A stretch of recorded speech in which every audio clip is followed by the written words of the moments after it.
Break के बाद एक बार फिर स्वागत है आपका दिल्ली प्राइम में। आज विधानसभा सत्र के दौरान आम आदमी पार्टी के विधायकों ने पुलिस कमिश्नर बीएस बस्सी को समन करने की मांग की। आपके विधायकों का आरोप है कि कई इलाकों में पुलिस के संरक्षण में अवैध शराब बेची जा रही है। बिगड़ती कानून व्यवस्था को लेकर भी पुलिस पर सवाल खड़े किए गए। दिल्ली में केजरीवाल सरकार और दिल्ली पुलिस की जंग किसी से छिपी नहीं है। दोनों के बीच मौके के हिसाब से वार होते हैं। दिल्ली विधानसभा में भी दिल्ली पुलिस पर तमाम आरोप लगाए गए। आम आदमी पार्टी की विधायक अलका लांबा ने कहा कि उन्हें शिकायत मिली है कि उनके इलाके में अवैध शराब बेची जा रही है, वो भी पुलिस संरक्षण में। वहाँ के लोगों ने कहा कि यहाँ पर सबकी मिली भगत से लाखों रुपए का अवैध शराब बनाने और बेचने का धंधा चल रहा है। आप खुद देरी मत करिए, अभी चलिए और चलकर देखिए। और मैं अपने वॉलंटियर्स के साथ जब वहां पर गई, थोड़ी दूर खड़े हो इसलिए हो गई कि लोगों ने कहा आपको पहचान जाएंगे, इसलिए हम इसको कैद नहीं कर पाएंगे, इस अपराध को अभी भी होते हुए। तो वहां के लोग मेरे साथ वहां गए। मैं थोड़ी दूरी से खुद मैंने वीडियो रिकॉर्डिंग बनाई। उस वीडियो में ये आया जिसको मैंने डीसीपी हमारे जो है मधुर वर्मा जी के साथ शेयर किया, एसएचओ के साथ शेयर किया, जिसमें शराब को अवैध तरीके से सरेआम मद्रासी कॉलोनी के बाद हैमिल्टन रोड पे बेचते हुए वीडियो रिकॉर्ड में किया गया। अलका लांबा का कहना है कि पुलिस और सरकार को मुंबई जैसे हादसों से सबक लेना चाहिए, क्योंकि अवैध शराब से कई जगहों पर बड़े हादसे हो चुके हैं। ऐसे में इस तरह की शिकायतों को दरकिनार नहीं किया जा सकता। मैं ये कहूंगी कि जो कुछ भी अभी महाराष्ट्र में घटित हुआ है, हमें उससे सबक लेने की जरूरत है। मैं चाहती हूँ कि दिल्ली जो है इस तरह का कोई भी अवैध शराब या बिक्री की वजह से इस तरह के कोई हादसे से हमें सबक लेते हुए बचना होगा। मैं आपको सिर्फ जुलाई का आंकड़ा बता रही। जुलाई 2009 में गुजरात, जहां पर बीजेपी की सरकार है, जहां पर शराब जो है ड्राई स्टेट है, शराब पर बैन है, उसके बावजूद अवैध शराब से 127 मौतें होती हैं। अलका लांबा के बाद दिल्ली पुलिस पर हमले की कमान रोहतास नगर से पार्टी की विधायक सरिता सिंह ने संभाली। मानसरोवर पार्क एक एरिया है मेरे यहाँ पे, वहाँ पे एक बुजुर्ग महिला की एक्सीडेंट, एक ड्राइवर ने ड्रिंक किया हुआ था, उसके द्वारा उनकी हत्या की जाती है। वहाँ के लोगों ने ड्राइवर को पकड़ के दिल्ली पुलिस को दिया कि भाई साहब ये ले लो, ये है जिन्होंने एक्सीडेंट किया था, जिन्होंने मारा था। दिल्ली पुलिस ने ये कहते हुए उस हत्यारों को छोड़ दिया कि हमारे पास स्टाफ नहीं है, तो हम इस महिला का पोस्टमार्टम करवाएं कि हम इस मुलजिम को अंदर करें। ये डीसीपी के वर्ड्स थे। सरिता सिंह ने दिल्ली पुलिस पर कई और गंभीर आरोप भी लगाए। इसके साथ ही उन्होंने पुलिस कमिश्नर को समन करने की भी मांग की। ये बहुत गंभीर समस्या है। दिल्ली पुलिस को इस सदन के लिए बार बार हम ये सब कह रहे हैं कि दिल्ली पुलिस को इस सदन के लिए जवाबदेह बनाया जाए। हम कब तक लोगों से ये बोलते रहे कि दिल्ली पुलिस का काम हम नहीं कर सकते, दिल्ली पुलिस हमारे अंडर में नहीं है। तो आपसे ये अनुरोध है कि दिल्ली पुलिस के कमिश्नर को समन किया जाए, उनको यहाँ बुलाया जाए और उनसे ये पूछा जाए कि दिल्ली की जनता के साथ ये अत्याचार, ये अन्याय वो क्यों कर रहे हैं। पुलिस के खिलाफ इस बार गेंद आम आदमी पार्टी के पाले में नजर आ रही है। अब पुलिस कमिश्नर को विधानसभा अध्यक्ष सदन में समन करते हैं या नहीं, इसका इंतजार अभी बाकी है। टोटल न्यूज के लिए दिल्ली से कैमरा पर्सन विद्याधर बरीक के साथ विश्वजीत झा की रिपोर्ट।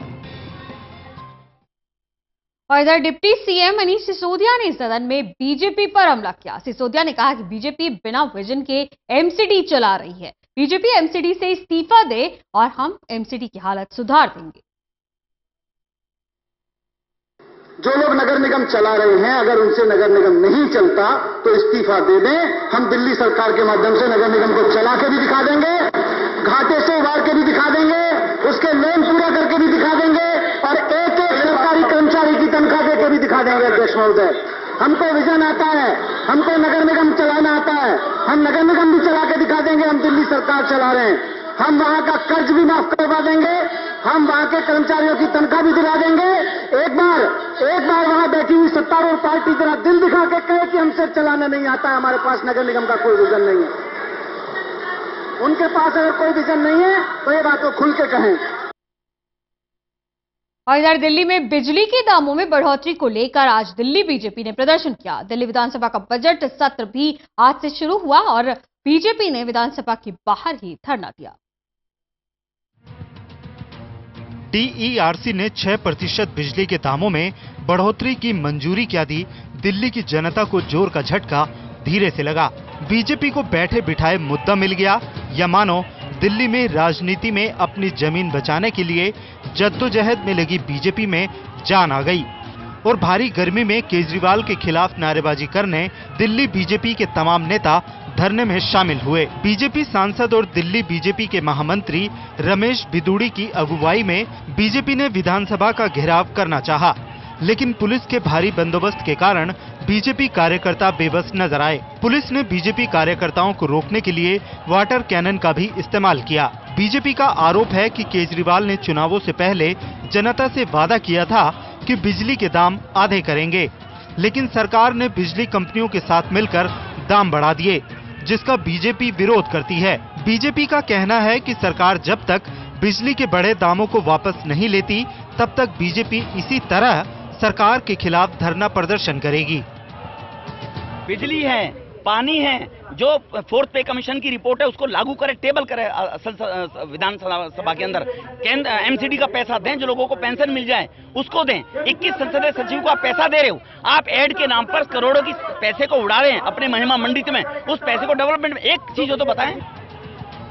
बिजली के बढ़े दाम के चलते केजरीवाल सरकार के लिए पहले से ही मुसीबत खड़ी हो रखी है, लेकिन सूत्रों की माने तो DERC अगले महीने से बिजली के दाम में फिर इजाफा कर सकती है। ऐसे में देखना होगा बिजली के बढ़े दामों को लेकर सरकार क्या रवैया अपनाती है। Jitendra Chauhan, total news, Delhi. और अगर दिल्ली विधानसभा की बात करें तो विधानसभा के अंदर कांग्रेस की मौजूदगी नहीं है। इसलिए अपनी मांग को लेकर विधानसभा के बाहर प्रदर्शन करने पहुंचे कांग्रेसी नेता। बुजुर्ग और विधवा पेंशन पर कांग्रेस ने विधानसभा के बाहर जोरदार प्रदर्शन किया। दिल्ली विधानसभा में आज से बजट सत्र शुरू हो रहा है और उसके ठीक पहले कांग्रेस ने विधानसभा घेराव किया है।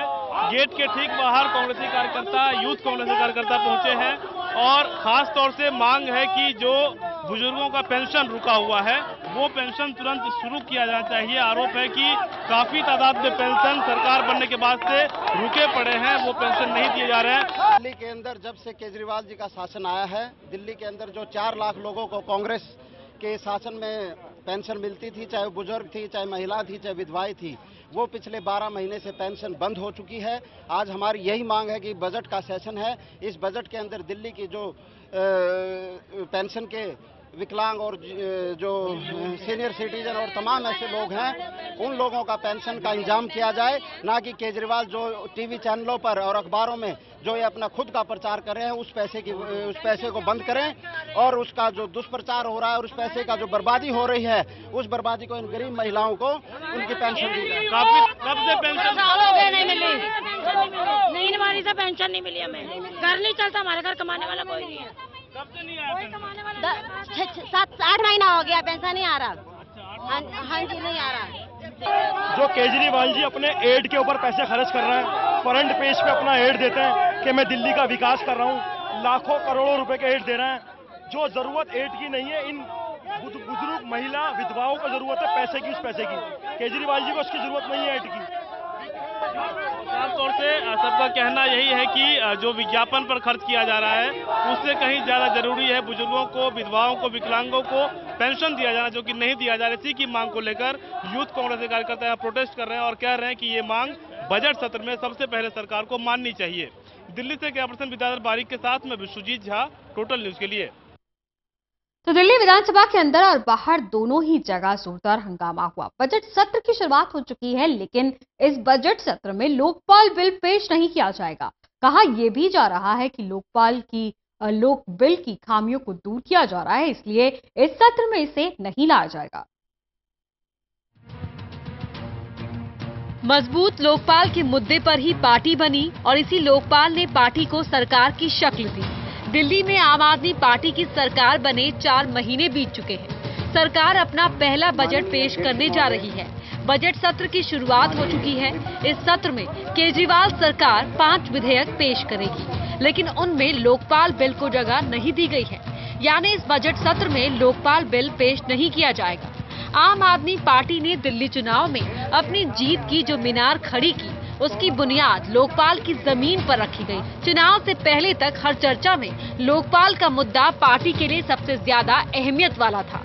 व्यवस्था सुधार के लिए आम आदमी पार्टी ने इसी लोकपाल को अपना हथियार बताया था। उम्मीद ये की जा रही थी कि दिल्ली में आपकी सरकार बनने के बाद लोकपाल बिल सरकार की प्राथमिकताओं की सूची में सबसे ऊपर होगा, लेकिन सरकार की सूची में लोकपाल को जगह बनाने में अभी वक्त लगेगा, क्योंकि दिल्ली सरकार का मानना है कि मौजूदा लोकपाल बिल में कुछ खामियां रहती हैं, जिन्हें ढूंढने और दूर करने में 4 महीने का वक्त काफी नहीं है। इसलिए लोकपाल बिल को मौजूदा बजट सत्र में पेश नहीं किया जा रहा है। Delhi desk, total news. चलिए फिलहाल रुकते हैं एक छोटे से ब्रेक के लिए।